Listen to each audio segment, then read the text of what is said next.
Kami ingin bertanya bagaimana pengertian kaidah hukum niat ketika akan melakukan suatu ibadah, ketika mau salat, puasa dan yang lainnya. Ada yang bilang harus dilafalkan untuk kuatkan niat. Ini masalah yang dibahas oleh para ulama tentang bagaimana hukum melafalkan niat. Maka secara umum ada 3 pendapat. Ada yang mengatakan di mustahab, yaitu dianjurkan. Ini pendapat ulama Syafi'iyah, terutama ulama Syafi'iyah mutaakhirin.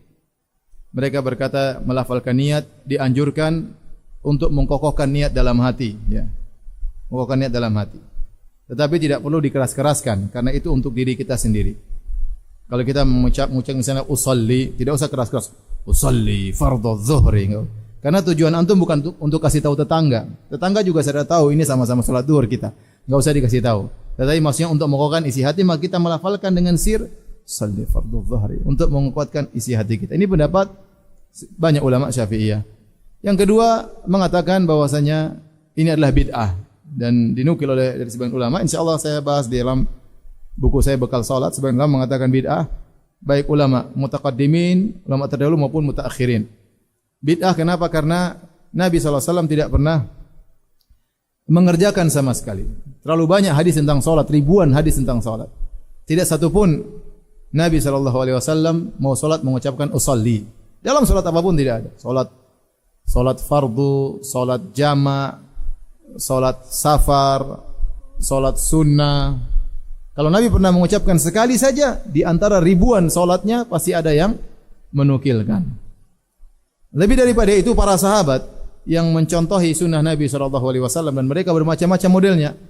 Ada sahabat yang maksudnya dekat dengan Nabi SAW. Ada sahabat yang merupakan Arab Badui yang tidak tinggal di kota, ya. Maka semua tidak ada di antara mereka yang tatkala mau salat mengucapkan apa? Usolli. Tidak ada. Seandainya kalau kita mengatakan kita kan tidak seperti sahabat, maka kita butuh menguatkan niat. Kita bilang di zaman Nabi juga ada Arab Badui yang baru masuk Islam.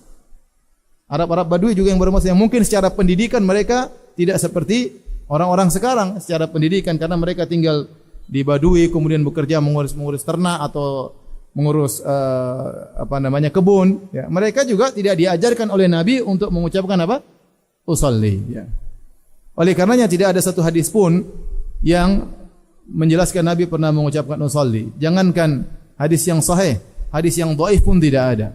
Jangan hadis yang dhaif, hadis palsu saja tidak ada. Dari sini sebenarnya mengatakan bahwasanya mengucapkan usolli adalah hukumnya bid'ah, ya. Hukumnya bid'ah.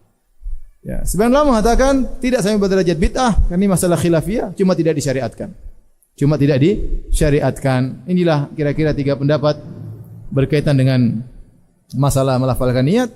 Dan saya lihat ini permasalahan yang khilaf memang disebutkan dalam buku-buku fikih, sehingga kita berusaha memilih yang paling benar tanpa harus kita mencela yang lainnya, tanpa harus mencela atau menghina yang lainnya. Kita jelaskan bahwa yang lebih benar tidak perlu melafalkan niat. Karena kata Nabi SAW, khairul huda Muhammadin SAW. Sebaik-baik petunjuk Nabi SAW. Sebaik-baik salat adalah salat Nabi SAW. Jika Nabi salatnya tidak melafalkan niat, maka kita juga tidak melafalkan niat, ya.